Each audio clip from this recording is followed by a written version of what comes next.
Hello guys, welcome back to my channel once again. Hope you are doing well. Today we are going to discuss part 2 MCQs of this chapter. We are not afraid to die if we can all be together. First part already मैंने upload कर दिया है. अगर आपने उसको नहीं देखा, just go and watch it. So now let's start.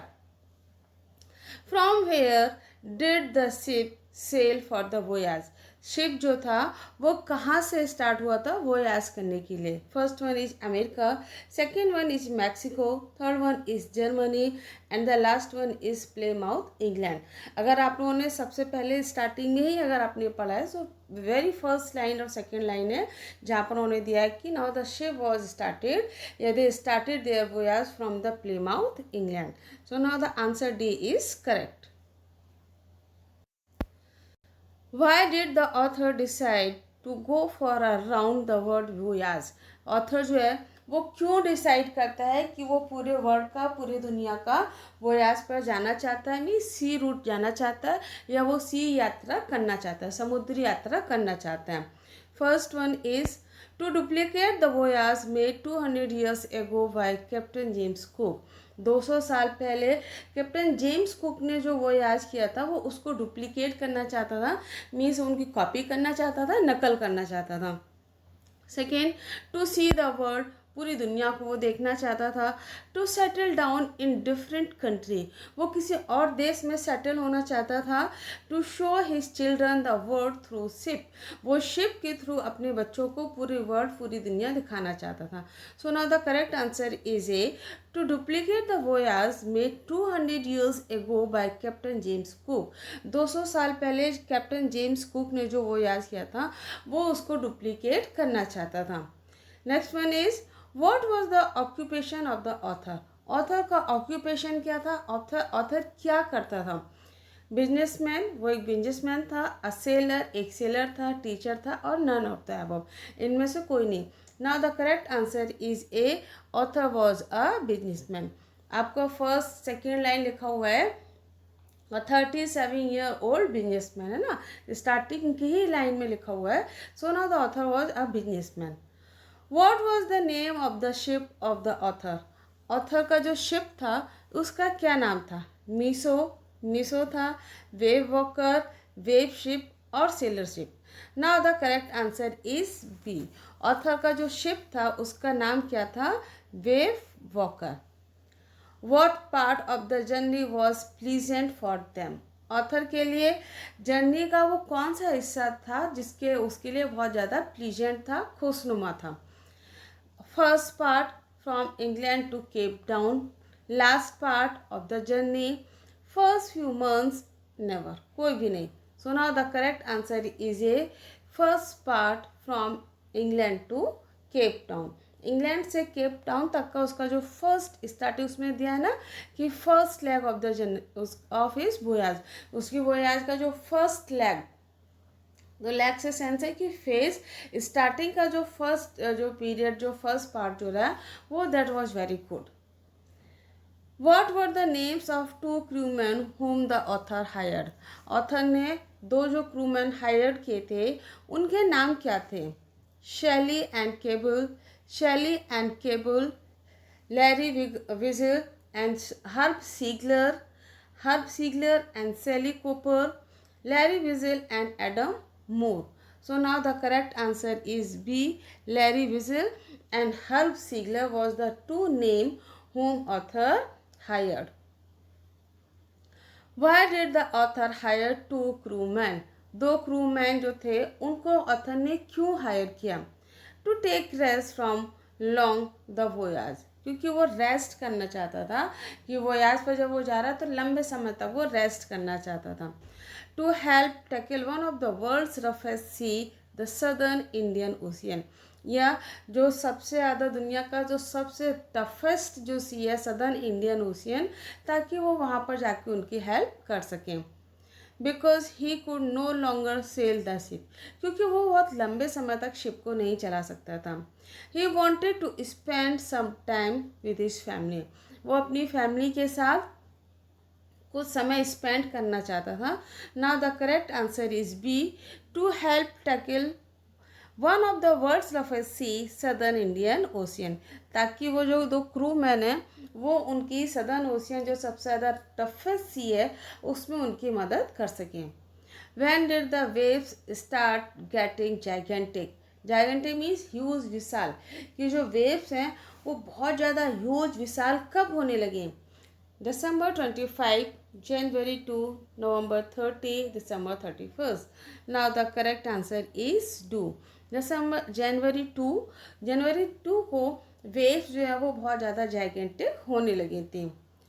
What did they do to slow down the boat in the storm? जब बहुत ज़्यादा स्टॉर्म आने लगा तो उन्होंने उसको स्लो करने के लिए क्या किया? स्टॉप सेलिंग करना स्टॉप कर दिया। Drop the storm jib and lashed a heavy morning rope. जो स्टॉर्म जो जिप थी उसको ड्रॉप किया और जो मॉर्निंग जो रोप जो रस्सी होती है ना, व्हाट इज मॉर्निंग रोप? एक तरह की रस्सी होती है जब जो शिप्स वगैरह होते हैं जब उनको किसी एंकर पॉइंट से बांधने के लिए जब हम लोग कोशिश करते हैं उसको बांधते हैं। So this is called as a morning rope. Now the correct answer is B. Stop the storm jib and lest a heavy morning rope. What was the first indication of the disaster? Disaster का सबसे पहला first indication क्या था? Around 6 p.m. when winds dropped and the sky grew darker. कह रहा है करीब करीब 6 बजे जो winds जो थी वो बहुत ज़्यादा डार्क होने लगे। Next morning when the ship started creaking. अगली मॉर्निंग जब शिप जो वो क्रीक करने लगा। when it started raining, जब रेनिंग स्टार्ट हो गई। when winds were strong, और जो विंड जो थी वो बहुत ज़्यादा स्ट्रॉन्ग हो गई थी। Now the correct answer is A. Around 6 p.m. when winds dropped the sky and grew darker. What happened after the first indication of the disaster? जब जो फर्स्ट जो डिसास्टर आया था उसका इंडिकेशन क्या था? जब उस इंडिकेशन के बाद क्या हुआ? व्हाट हैपेंड, हैपेंड मीन्स घटित होना। तो what happened after the first indication of disaster? Disaster का जब उनको फर्स्ट इंडिकेशन मिला तो उसके बाद क्या हुआ या उनके साथ क्या घटित हुआ? The wave appeared vertical and almost twice the height of the other waves. Waves जो हैं वो लगभग वर्टिकल हो गई थी और जो वेव्स जो थी वो कैसे हो गई थी? Twice the height of the waves. और जो पहले उनकी जो वेव्स थी कितनी थी? 15 मीटर्स। तो अब उससे भी डबल हो गई थी, उससे भी ट्वाइस हो गई थी, मीन्स नियर अबाउट 30 मीटर्स की। It broke the ship from inside, इसने शिप को अंदर से तोड़ दिया था। The ship turn upside down, या अपसाइड डाउन की तरह वो टर्न हो गया था। It didn't affect the ship, या इसने शिप को कोई अफेक्ट नहीं दिया। Now the correct answer is A. A ship appeared vertical, ship wave जो था वो वर्टिकल हो गई थी and almost twice the height of the other waves. और जो दूसरी वेव जो पहले जो वेव थी जिसकी 15 मीटर डिस्कस किया गया उससे भी डबल हो गई थी। How did the explosion affect the ship? Explosion जो है वो शिप को किस तरह से उस पर अफेक्ट किया, किस तरह से उस पर प्रभाव डाला? A torrent of green and white water broke over the ship, यानी जो वाइट वाटर और जो ग्रीन वाटर जो था उसके ऊपर से वो लहरें निकले। The ship started sinking, ship जो था वो सिंक होने लगा था, डूबने लगा था। A ship turn upside down, या अपसाइड डाउन की तरफ टर्न हो गया था। None of the above. The correct answer is E. A torrent of green and white water broke over the ship. Why did the author accept his approaching death? Approaching death means उसके सामने आने वाली मृत्यु। जब author को लगा कि उसकी जो डेथ है वो उसको सामने दिखाई दे रही है ना, कि जब waves came and thrown off the writer from the ship, कि वेव्स आती हैं इतनी तेज उसकी शिप से टकराती हैं कि वो जाके शिप से बाहर गिर जाता है। तो उस समय जब वो बाहर गिरता है ना, तो उसको लगता है कि now his and is near, क्या उसकी मृत्यु जो है वो बहुत करीब है या वो निश्चित है। तो उसकी जो अप्रोचिंग डेथ थी, मीन जब वो मृत्यु को अपने सामने देख रहा था, डेथ को अपने सामने देख रहा था, तो उसने क्यों एक्सेप्ट किया इसको। Pirates had attack the ship, जो पायरेट्स जो थे उसने शिप पर अटैक कर दिया था, because he was injured by the explosion, क्योंकि एक्सप्लोजन से बहुत ज़्यादा वो इंजर्ड हो गया था, घायल हो गया था। He was thrown in the sea, वो समुद्र में फेंका गया था, समुद्र में उसको फेंक दिया गया था। किसके द्वारा फेंका गया था? बाय द वेव्स, लहरों के द्वारा। एंड ही वॉज स्टैप्ड, या वो बहुत ज़्यादा स्टैप्ड हो गया था। Now the correct answer is C. He was thrown in the sea. What did the author see when his head popped out of the water? जब ऑथर ने अपना सिर बाहर निकाला पानी से बाहर, तो उसने क्या देखा? The ship was sinking, some ship जो है वो डूब रहा था। The ship was nowhere to be seen, या शिप उसको दूर दूर तक कहीं भी नहीं दिख रहा था। The ship was near capsizing, her mast almost horizontal, जो शिप जो है वो ऑलमोस्ट कैप्साइजिंग हो गया था, डूबने वाला था, और जो मास्ट वो पूरी तरीके से हॉरिजॉन्टल हो गया था। इट वॉज स्टिल स्टैंडिंग, वो अभी भी खड़ा हुआ था। Now the correct answer is C. The ship was almost capsizing, her mast almost horizontal. और जो mast जो था almost वो horizontal हो गया था। What is mast? Mast क्या होता है?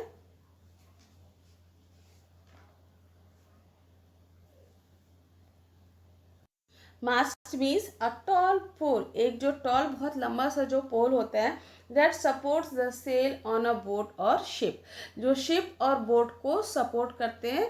जब बोट सेलिंग करती है, शिप सेलिंग करते हैं, तो उस समय उनको सपोर्ट करते हैं। बहुत सारे मास्ट होते हैं, बट जो सबसे जो टॉलेस्ट जो पोल होता है वो क्या कहलाता है? आपका मेन मास्ट कहलाता है। Next one is, what happened to the author's body when he managed to reach the deck? जब वो डेक पर पहुंचने की कोशिश कर रहा था, तब उस समय उसकी बॉडी के साथ क्या हुआ? His head smashed again, उसका जो सिर है वो फिर से दोबारा स्मैश्ड हो गया, मीन्स फिर से उसके सिर में चोट लग गई। He left his rib cracked, उसकी जो लेफ्ट जो रिब्स जो थी वो क्रैक्ड हो गई थी। And mouth filled with blood and broken teeth, और उसका जो मुंह है वो पूरा ब्लड से भर गया था और दांत टूट गए थे। Her broke his legs, he broke his leg, उसकी टांग टूट गई थी। और his broke his left hand, या फिर उसने अपना जो दाहिना हाथ था वो तोड़ लिया था या टूट गया था। Now the correct answer is B, his left ribs cracked, mouth filled with blood and broken teeth, उसके दांत टूट गए थे, उसकी रिब्स जो पसलियाँ थी वो भी टूट गई थी, क्रैक्ड हो गई थी, और पूरे मुंह में उसका खून भर गया था, यह मुंह खून से भर गया था, कुछ भी बोल सकते हैं। Who said we are sinking, किसने कहा कि हम सिंकिंग कर रहे हैं, हम डूबने जा रहे हैं या हम डूबने वाले हैं? हिज क्रू मैन, उनके क्रू मैन, जो दो क्रू मैन थे उन्होंने कहा था। हिज वाइफ मैरी, उनकी मैरी ने कहा था, उनकी वाइफ जो थी। हिज डॉटर, उनकी डॉटर ने कहा था, या उनके बेटे सन ने कहा था। Now the correct answer is B, his wife, उसकी वाइफ ने कहा था कि we are sinking. What was the condition of the ship, ship की क्या कंडीशन थी? Broken timbers, starboard side, burst inwards, clothes, crockery, charts, 10 and twice closed, कि जितने भी टिम्बर्स और जो बर्स इनवर्ड्स जितने भी उसका सामान था ना, क्लोथ्स, क्रॉकरी, चार्ट्स, टेन, वो सब टॉयज जो थे वो क्लोज्ड हो गए थे। Their personal belongings were missing, उनकी जो पर्सनल जो चीज़ें थी वो गुम गई थी, वो मिस हो गई थी। Water filled in every room and their clothes were missing, पूरे रूम में हर केबिन में पानी भर गया था और उनके कपड़े जो थे वो मिसिंग थे। कांट से कुछ नहीं कह सकते हैं। So now what was the condition of the ship? Answer A is correct. Broken timbers, starboard side burst inward, bulge means होता है एक्चुअली फूलना, सेलिंग आना, तो बल्ज इनसाइड मीन्स सारी चीज़ें अंदर की तरफ आ गई थी। And clothes, crockery, chart line, टाइजो सब सारे स्लोस्ट हो गए थे। Next one is, what happened What had happened to Sue when the author entered their room to check on them? जब ऑथर उनको चेक करने के लिए उनके रूम में आया था, तो जो सू उनकी जो 7 years old बेटी थी उसके साथ क्या हुआ था? Her head hurt as there was a bump. उसके हेड में, उसके सिर में चोट लग गई थी और उसके जो था वो, जिसको हम लोग घूमड़ा बोलते हैं अपनी लैंग्वेज में, उस बम्प निकल आया था, स्वेलिंग आ गई थी. शी वॉज अनकॉन्शियस, वो अनकॉन्शियस हो गई थी, बेहोश थी. हर लेग्स हर्ट, उसके पैर में चोट आई थी. शी वॉज फाइन, या वो सही थी. So now her head hurt and there was a bump. उसके हेड में, उसके सर में चोट आई थी और वहाँ पर उसके सिर में स्वेलिंग आ गई थी, बम्प आ गया था. What was the age of Suzanne and Jonathan? Suzanne और Jonathan की एज क्या थी? Suzanne, girl, 7 years old, and his son, 6 years old. So now answer B is correct. How did the author manage to stretch the canvas? Canvas means old thick cloth. Canvas क्या होता है? जो मोटा कपड़ा होता है ना, this is called as a canvas. तो how did the author manage to stretch the canvas? कि canvas को किस तरह से author ने manage करने की कोशिश की? By repairing the holes. Holes जो हो गए थे उनको रिपेयर करके. By asking crewmen for help, या उनके साथ जो क्रूमैन थे उनको बोला उन्होंने हेल्प करने के लिए. It happened on its own, अपने आप ही ठीक हो गए थे वो. The problem got over as the storm had passed, और जैसे ही स्टॉर्म, तूफान जो ख़त्म हुआ तो जो प्रॉब्लम्स थी वो सारी गॉट ओवर हो गई थी, ख़त्म हो गई थी. So now the correct answer is B.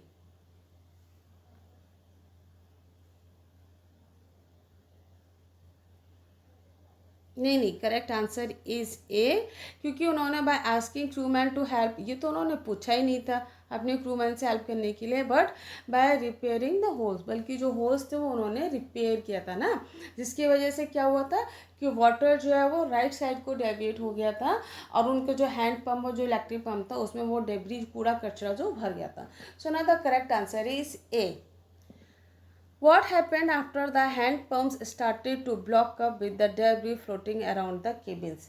क्या हुआ after pumps started to block up? जो पंप, जो हैंड पंप जो था वो ब्लॉक होने लगा था कि उसमें जो डेबरी, जो कूड़ा कचरा था वो भरने लगा था. जैसे ना, जैसे नदी तालाब में आपने देखा है कि कचरा ऊपर तैरता रहता है, तो बस वही है, समुद्र में जो ऊपर जो कचरा जो था, कूड़ा कचरा, वो उनके हैंड पंप में भर गया था और हैंड पंप ब्लॉक हो गया था. The author connected an electric pump to an out pipe. Author ने एक इलेक्ट्रिक पंप को कनेक्ट किया जिससे कि वो कचरा जो वो बाहर निकल सके. By taking out water with the help of bucket. Bucket जो बाल्टी जो होती है, बकेट की हेल्प से उन्होंने पानी निकाला. By repairing hand pump, hand pump को रिपेयर किया. The author found another hand pump. Author ने फिर दूसरा हैंड पंप फाइंड आउट किया. Now the correct answer is A. The author connected an electric pump to an out pipe. Next one is, why did they decide to reach to save themselves and the ship? उन्होंने अपने आप को ये क्यों decide किया कि वो अपने आप को सेव करेंगे एट द शिप और शिप पर. एंड वेयर होगा एक तरह से.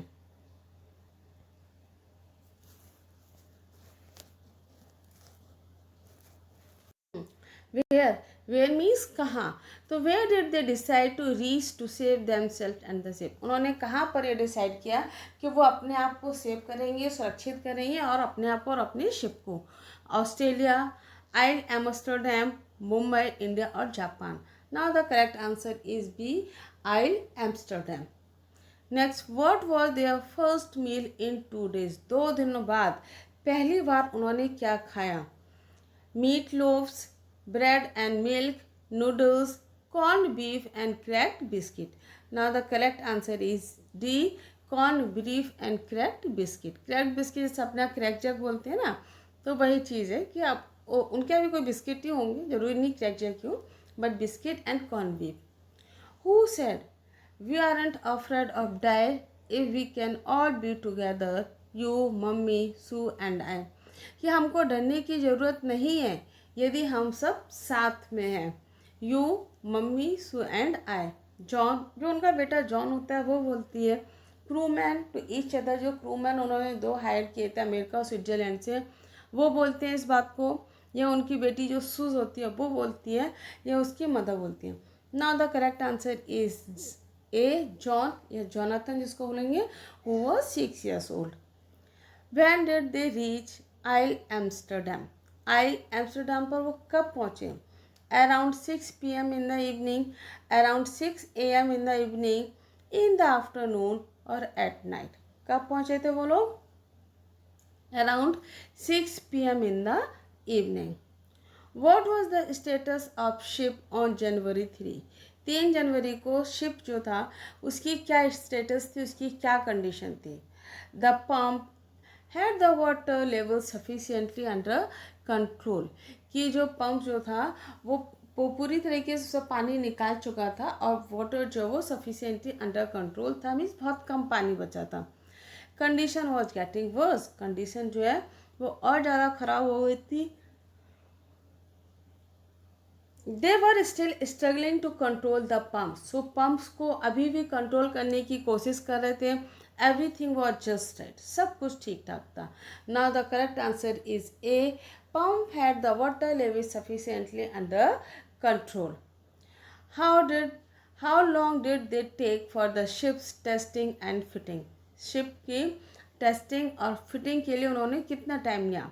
months, few days, 2 years, few weeks। Now correct answer is A, months। Where did they reached on 25th December? 25 दिसंबर को वो कहाँ पहुँचे? 3,500 kilometres east of Cape Town, Cape Town के ईस्ट में पहुँचे। They were suffering the waves away from Cape Town, या वो जो केप टाउन के पर जो वेव्स जो चल रही थी वो उससे अभी भी सफ़र कर रहे थे, परेशान हो रहे थे। 25 kilometre from the Cape Town and reach Cape Town, या फिर वो केप टाउन पर पहुंच गए थे। Now the correct answer is A, 3,500 kilometre east of the Cape Town. Cape Town के वो वहाँ पर 3500 किलोमीटर वहाँ पर केप टाउन से निकल चुके थे वहाँ पर, और जहाँ पर उन्होंने 25 दिसंबर को अपना क्रिसमस सेलिब्रेट भी किया था। What happened, क्या हुआ? When the authors had smashed into the wheel, जब ऑथर का जो सिर था वो व्हील से जाके टकरा गया। He was hurt but steady, वो हर्ट तो हुआ लेकिन फिर भी स्टेबल था। He flew overboard sinking below the waves, he flew overboard, जो वो overboard की तरफ चला गया था। sinking below the waves, जो waves के नीचे सिंक कर रहा था। he was not hurt, उसको कोई नुकसान ही नहीं पहुंचा था। he gained control immediate, या उसने फटाफट उसको कंट्रोल कर लिया था। तो now the correct answer is B, he flew overboard sinking below the waves। what does may day call mean? अब यहाँ पे एक बहुत ही इम्पॉर्टेंट फ्रेज और आया है कि जो मे डे कॉल्स होती हैं वो क्या होती है। एग्जाम्स में अक्सर इसको पूछा जाता है कि what do you mean by the word may day calls. So what does may day call mean? May day calls होती है, उसका क्या मतलब होता है? A call made in month of May, आप मे के महीने में जो कॉल करते हैं वो मे डे कॉल्स कहलाती हैं। Distress call for the ship, या शिप के लिए जो डिस्ट्रेस कॉल होती हैं वो both A and B, none of the above, इनमें से कोई भी नहीं। So now the correct answer is B, distress call for the help, है ना। ये पहले भी मैंने आपको बताया है कि मेडे कॉल्स क्या होती हैं, ये distress call for the help होती हैं। बेसिकली ये आपके जो नेविगेटर्स होते हैं उनके लिए यूज़ होता है, जब वो आपके रिमोट एरियाज़ में या ऐसी जगह होते हैं जहाँ पर उनको इमरजेंसी की ज़रूरत पड़ती है। Means an internationally recognized distress signal used to indicate a life-threatening emergency, primarily used by pilots and mariners। जो बेसिकली आपके पायलट्स और जो माइनर्स होते हैं जब वो रिमोट एरियाज़ पे होते हैं, उनकी जो कंडीशन है वो लाइफ थ्रेटनिंग इमरजेंसी की उनको ज़रूरत पड़ती है, मीन्स वो बहुत खतरे में उनकी जब ज़िंदगी होती है उस समय मेडे कॉल्स होते हैं। So what do you mean by the mayday call means? Mayday call means distress call for help। The family set sail from, family ने सेलिंग कहाँ से स्टार्ट की थी? प्लेमाउथ, इंग्लैंड। बहुत ही कॉमन क्वेश्चन है, अब इसको आप लोग लर्न कर लीजिए। from Plymouth to England. Plymouth, England is the correct answer. The family wanted to duplicate the round-the-world voyage made 200 years ago earlier by Captain. Family जो है वो 200 साल पहले कैप्टन जेम्स कुक ने जो वोयाज किया था वो उसको किसको करना चाहते थे, किसने 200 साल पहले. Now the correct answer is James cook. James cook was an. James cook कौन थे? Pilot, painter, explorer and the D is governor. James cook कौन थे? James cook was an explorer. James cook जो थे वो एक एक्सप्लोरर थे. Which country did Larry vigil hello from. Larry Vigil जो था वो किस कंट्री से बिलोंग करते थे? America, Switzerland, India, Germany. The correct answer is A. Larry Vigil जो थे वो अमेरिका से बिलोंग करते थे. Which country did Herb Seigler hail from. और जो हर्ब सीगलर थे वो किस कंट्री से बिलोंग करते थे? America, Switzerland, India, Germany. The correct answer is B. Which ocean is the roughest according to the narrator. Narrator के अकॉर्डिंग सबसे रफेस्ट सी ओशन कौन सा है? Southern Indian ocean. Now the correct answer is B. But my head hurts a bit. Who said this lines. ये line कौन बोलता है? But my head hurts bit. लेकिन मेरे सिर में थोड़ी सी चोट लग गई है. Mary, Jonathan, Larry and Suzanne. ये वर्ड जो कौन बोलता है? याद हम लोग को उनकी बेटी सुजैन, क्योंकि उसके ही सिर में चोट लगी थी and there was a bump in his head. और उसके सिर में एक बम्प, सूजन, स्वेलिंग, घूमना जिसको लोग बोलते हैं, वो भी आ गया था. I didn't want to worry you when you were trying to save us all. मैं आपको चिंता में नहीं डालना चाहती. जब ऑथर अपनी बेटी से पूछता है कि तुम्हारे सिर में इतनी चोट लग गई है तो Y didn't you inform me. तुमने मुझे इन्फॉर्म क्यों नहीं बताया? तो उनकी बेटी 7 years old वो बोलती है I didn't want to worry you. मैं आपको चिंता में नहीं डालना चाहती थी. When you were trying to save us all. जब आप हम सभी को बचाने की कोशिश कर रहे थे. So now the correct answer is D, Suzanne. Next one is who made the thank you card. Thank you card किसने बनाया था? थैंक यू कार्ड भी उनकी बेटी सुजैन ने बनाया था. Who chose the most suitable meaning of the honing our seafaring skill. जो सी फायरिंग जो स्किल होती है इसका जो मोस्ट सुटेबल जो वर्ड है, इसका मीनिंग है, वो आपको चूज करना है. To perfect the skill of travelling on the mountains. Mountains पर अपनी स्किल्स को परफेक्ट करना. To perfect the skills of travelling on the desert. Desert पर अपनी स्किल्स को, जो ट्रैवलिंग जो स्किल्स होती है उसको परफेक्ट करना. To perfect the skills of travelling on the sea. या समुद्र पर जो अपनी स्किल्स होती है उस पर अपनी स्किल्स को परफेक्ट करना. या to perfect the skill of travelling on the valley. या वैली के लिए वो अपनी, जब आप पर आप कुछ एक्टिविटी करने जाएंगे तो उसके लिए जो स्किल्स की ज़रूरत पड़ती है उसको करना होता है. So honing our seafaring skills means to perfect the skills of travelling on sea. समुद्र पर या समुद्र के लिए जब आप सी वोयाज पर जब जाते हैं तो उसके लिए अपनी स्किल्स को जो परफेक्ट करना होता है, this is called as a honing our seafaring skills. Choose the most suitable meaning for pinprick in the vast ocean. Pinprick in the vast ocean का मतलब क्या है?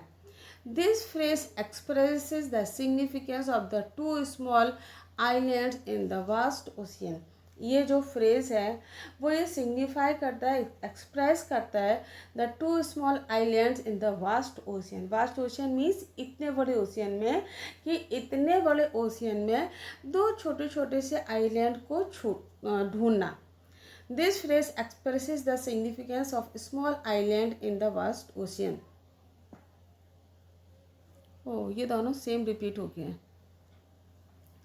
This phrase expresses the significance of pins in the vast ocean, इतने बड़े ocean में जो pin होती है उसको खोजना, उसका सिग्निफिकेंस देना।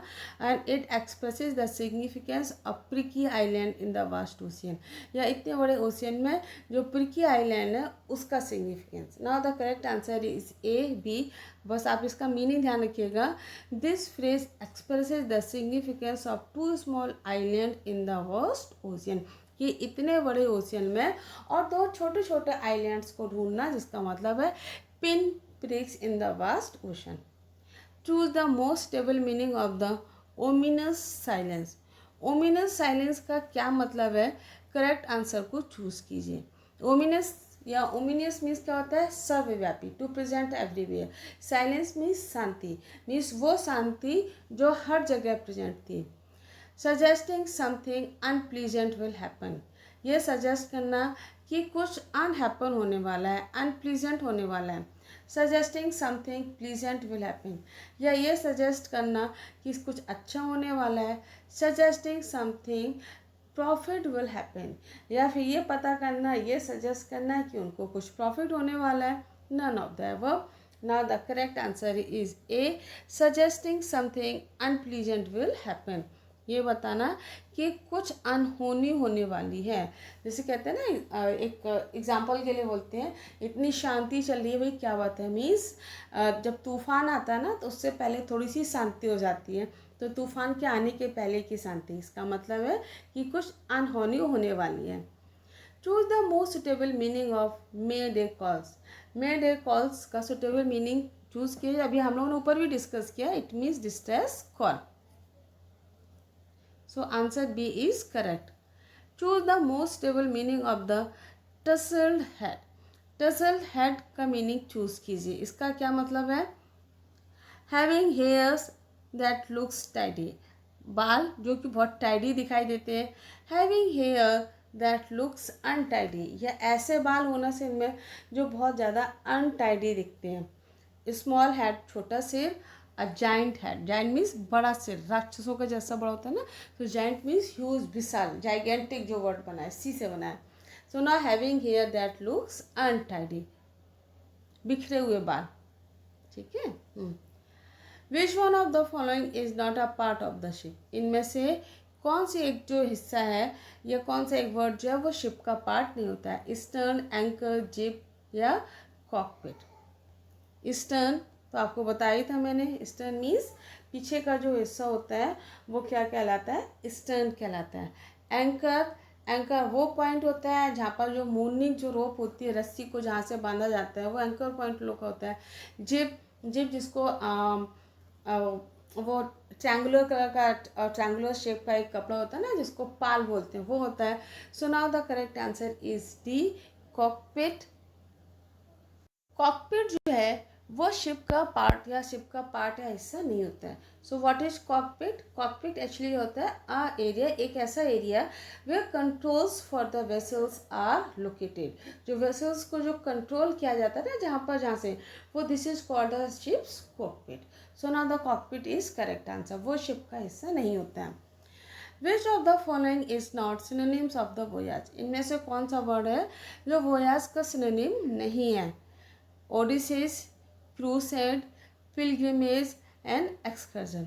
So which one is the correct answer? Now the correct answer is B, crusade. Crusade जो है वो इसका सिनोनिम नहीं है।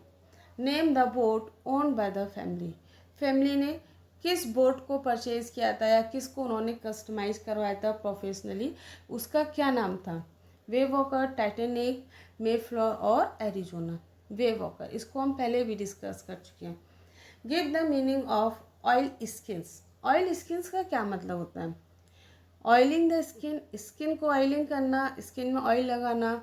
Water proof cloth generally worn by the sailors, sailors के द्वारा जो वाटर प्रूफ जो क्लॉथ पहना जाता है, this is called as a oil skins. Animal skin, none of the above.